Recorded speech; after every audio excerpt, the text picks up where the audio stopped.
Hey everyone, I'm going to go over another way to play to earn in this game, Blockchain Monster Hunt, and that is to mint NFTs and sell them to another player. And the NFTs I'm talking about are the monsters. So you catch a monster and then you sell it to another person on the marketplace.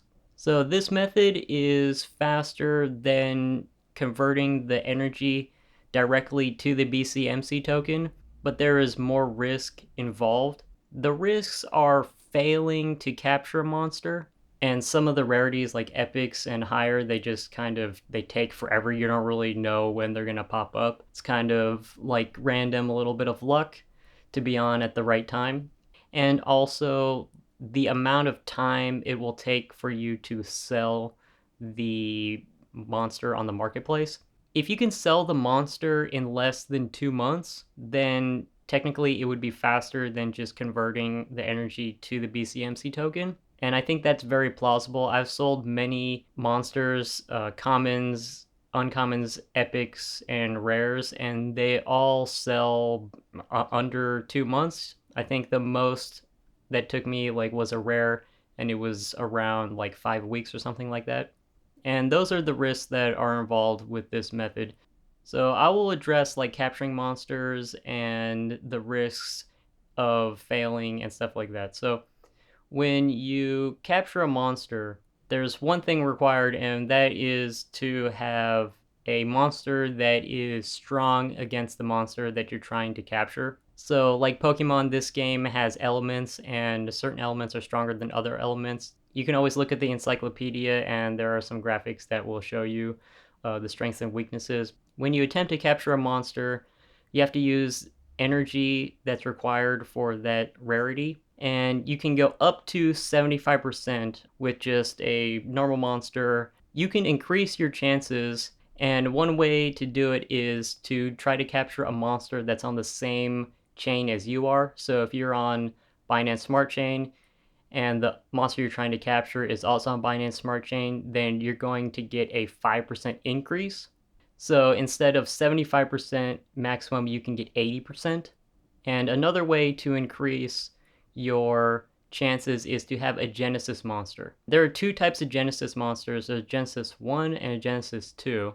And the Genesis 1 will give you 10% bonus, and the Genesis 2 will give you 20% bonus. Let's say you have a Genesis 1 monster, and it's a light Genesis 1 monster. That will give you 10% bonus only for what it's strong against, which is the dark monster. So it's not going to give you a bonus of all monsters, it's just that specific element that it's strong against. So if you're trying to capture a dark monster, it's on Binance Smart Chain, then you will have, instead of a 80%, you will have a 90%.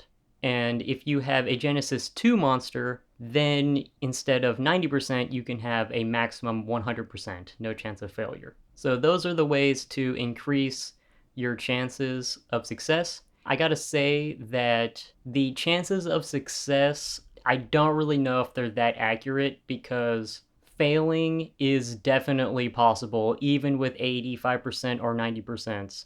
I know someone who was trying to capture an uncommon monster, and I think they're at 85%, and it failed. And then I failed twice trying to capture a rare monster, and one of them was 85%, and that failed, and another one was 90%. So me personally, I only really like to capture monsters if I have a Genesis 2 monster and no chance of failure, because let's say if I'm trying to capture an epic monster or a legendary monster and I fail, then that is just not good at all and would make me sad. And I'm not really sure, but I think that the higher rarities would be harder to catch. I'm not 100% sure, because I've caught commons, uncommons, and rares, and I've only failed on the rares, and I was catching commons and uncommons around 80% or something like that. So I think possibly an epic or legendary could even be harder. If it were me, I would only try to catch those with a Genesis 2 monster. Now that you captured a monster, you can try to sell it on the marketplace. Selling it on the marketplace, You don't really know when it's going to sell, but I think that there is a buyer for every monster. Also, the perfection rate kind of matters. When you try to capture a monster, the perfection rate is totally random. So you could capture a low perfection one, and that would kind of suck. But if you can probably sell it if you put it in low enough. But sometimes you could get like a really good one that's like 60% or higher, and then you could either keep it or you could sell it and get a little bit more for it. So if you want to know how to value NFT, I made another video about that. You should check it out if you want to do this method.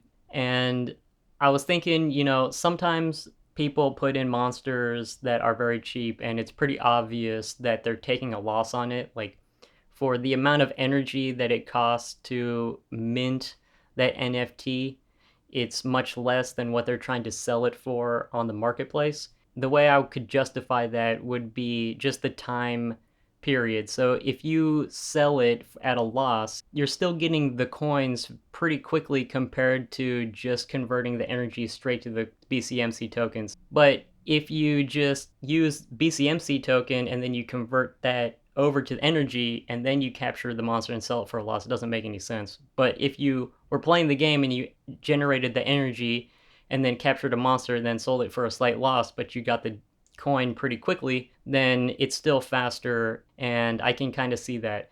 And then here's something that you're going to have to determine for yourself is that if you have Genesis monsters in your inventory, you're going to be getting much less energy overall because the Genesis 1 monsters get, I think, zero point 0.4 reward factor, which is better than a common but less than an uncommon.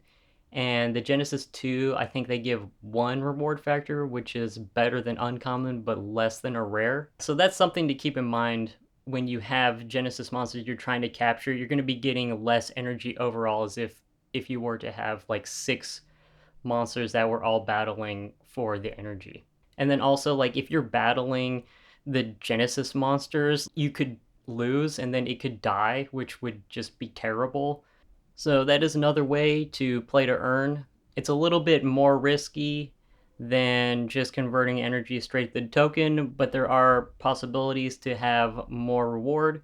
So I hope this helped you out and gave you some ideas. Don't forget to like the video if you like it, referral link if you haven't played already, and I'll see you next time.